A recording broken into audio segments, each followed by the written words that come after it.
Hi, I'm fantasy author GM White.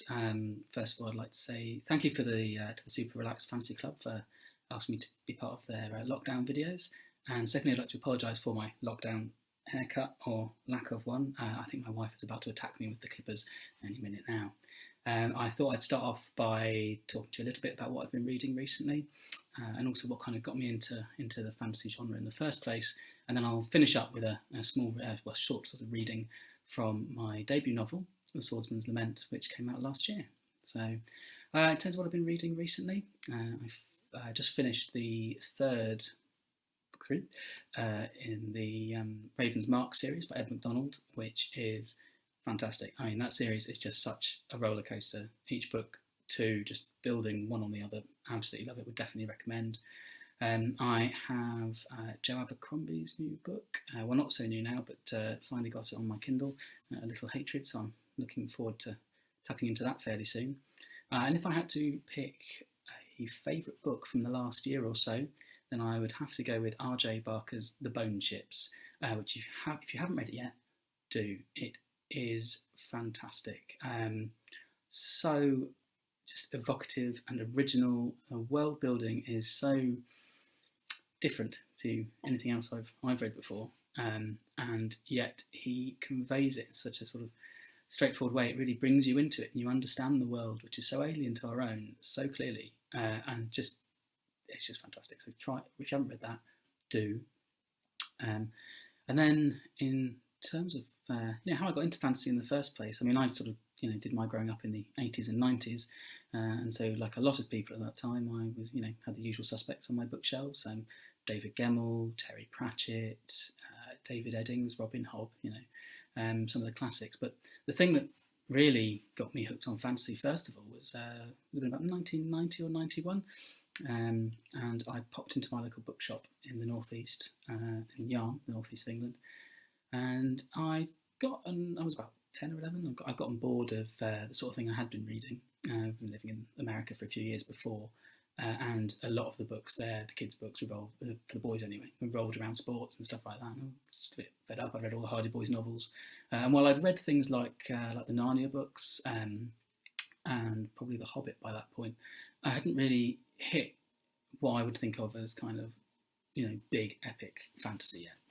And then I went into the bookshop and I saw this peeking out at me from the shelves, which is, of course, The Stone of Farewell by Tad Williams. And it's actually the second book in his classic Memory, Sorrow and Thorn trilogy, which I didn't know at the time. I saw this guy peeking out from the shelf and I was like, what's his story? I want to know.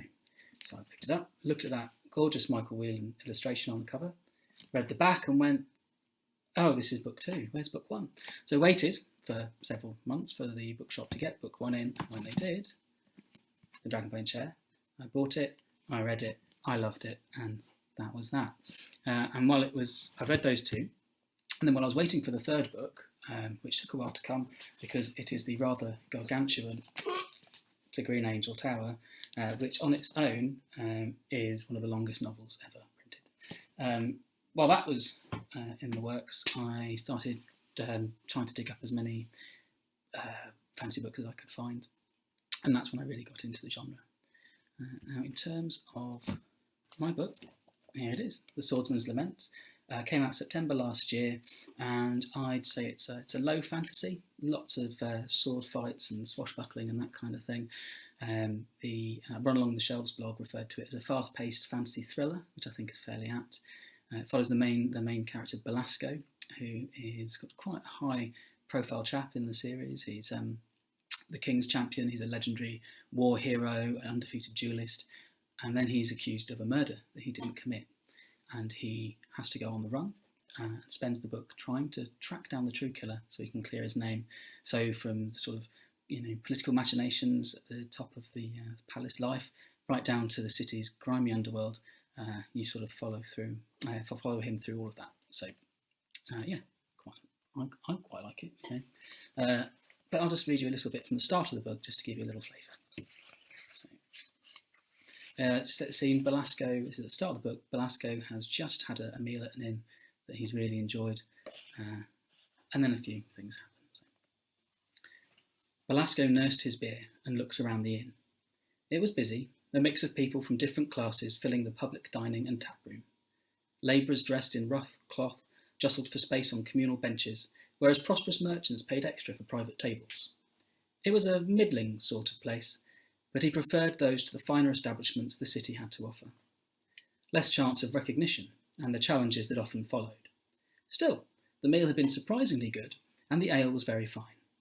When the innkeeper brought his bill, he tried to guess the worth of the food and the drink he had just enjoyed. He smiled at the older man, a stout fellow who was greying at the temples, and on his face hovered above the innkeeper's uniform of sturdy work clothes covered by an ever-present apron, shirt sleeves rolled up to the elbow, the harried look of the permanently busy about him. Belasco smiled and covered the bill with his hand. Now, my good man, before I look at the bill you've brought me, let me tell you that that was as fine a meal as I've eaten in any establishment in this city, and I've eaten at some of the very best. Before I leave, may I pay my compliments to the chef? The innkeeper coloured at the praise. Kendra, he bellowed over his shoulder before turning to smile at Belasco. Thank you, sir, that is praise indeed. I know she's a good cook and all. They were interrupted by a young woman who came bustling out of the kitchens, wiping her hands on her apron. What is it? If it's another... She stopped short at the sight of Belasco and the smiling innkeeper. Oh, sorry. How can I be of assistance? The innkeeper gestured at Belasco. The gentleman here was just being very complimentary about the food and asked to meet the chef before he leaves. Kendra, was it? Belasco paused, noticing the similarities between the innkeeper and the cook. Your daughter? He asked the innkeeper, who nodded. You must be very proud. Kendra, the meal I have just eaten was simply delicious, the seasoning both delicate and exquisite. You have a rare gift. He looked at the innkeeper. I must say, the beer is very fine too. Belasco tapped his fingers on the bill the innkeeper had brought him. Here's what I'd like to do. I'll put down what I think the meal is worth before I look at the bill. If the bill is for less, you keep the difference with my compliments. If it is higher, then accept my apologies, and I'll reach into my purse again. The innkeeper frowned, but nodded, clearly unsure. Now, as I've said, that was as fine a meal as I've eaten in this city, and I've eaten in establishments both low and high. I've dined at the palace on more than one occasion. Elsewhere in the city I would happily pay, 4 crowns and a stag. He laid the coins out on the table. The innkeeper's face paled at the sight of the money. Now, let's look at the bill. Belasco turned it over, read the amount written, and laughed. He slid the coins over to the innkeeper. You, sir, are seriously undercharging. Please, take these with my compliments. While the innkeeper and his daughter blushed at the praise and insisted that he accept the change he was due, Belasco smiled. He liked to tip generously when he could, and the meal really had been that good. His purse strings were a little tighter than normal, having taken a loan to acquire more land for the academy. They needed better access to water and their own logging rights if they were to get through another winter as fierce as the last. Some wondered why a man at his station in life would resort to a loan, but while Belasco's star rode high in Villainese society, he put most of his money into the academy and his students. When all was said and done, they were his legacy. No, please take the money. The meal was worth it. You really need to start charging more. Be careful, though. I hear the palace is looking for a new cook, and they might poach Kendra right out from under you. If I didn't have a good cook on my staff already, I know I'd be tempted. Belasco was interrupted by a heavy hand on his shoulder. Bugger, recognised. Here it comes. Here, ain't you that duellist? Greatest swordsman in the world or some shit? He stood and turned, chair screeching against the flagstones, throwing the hand off his shoulder and pushing back the man it belonged to in one smooth motion. Am I Belasco, most gifted with a blade, hero of Delham Pass, never defeated in the duelling circle, the king's personal champion? Yes. Greatest swordsman in the world? I've yet to meet better, but in truth it's a young man's game, and I'm no longer young. You don't look that old either, Kendra said from over his shoulder. Belasco smiled at her. That's very kind of you, but every year I get a little slower, relying more on skill, technique, and experience than speed. I've yet to meet my better, but one day that will come. He pursed his lips and eyed the young man that had recognised him, taking in his ragged clothing, the sword at his hip, and although worn and battered through use, looked ill cared for. But I think it is not today. The rest of the inn, which had gone deathly silent at the prospect of a challenge, stirred into laughter at this. The man who had accosted Belasco flushed. Good. Anger. Anything that will put you out of balance. Belasco thought. He returned to the room. Mind you, have you lot not heard the Swordsman's Lament? No, came a voice from a crowd. What's that? Belasco grinned. The older I get, the better I was. The crowd laughed louder at this, and Belasco turned again to the man who had recognised him. Are you sure you'd like to put me to the test, sir? Well, I might be getting older. He flexed his left foot in his boot. The pain wasn't too bad today. I could still kill you and any other man in here without breaking a sweat. He smiled apologetically at the innkeeper and his daughter. Not that I would. I would hate to spoil a very pleasant afternoon, or do any damage to your establishment. If this young idiot insists on throwing his life away, we'll take it outside. He looked back at the man he knew he'd soon be fighting, noting that his insults had hit home. Belasco sighed and rolled his shoulders, freeing them up for what was to come. So what is it to be? Will you challenge, or can I go back to enjoying my afternoon in peace? The young man drew himself up to his not unimpressive height. Damn, he's tall. He'll have a better reach than me. He sneered at Belasco, hawked and spat on the inn floor. I challenge, he hissed from between his teeth. Belasco sighed before reaching into his purse and flicking another coin to the innkeeper. Please, for the young man's rudeness and the inconvenience. The innkeeper swallowed.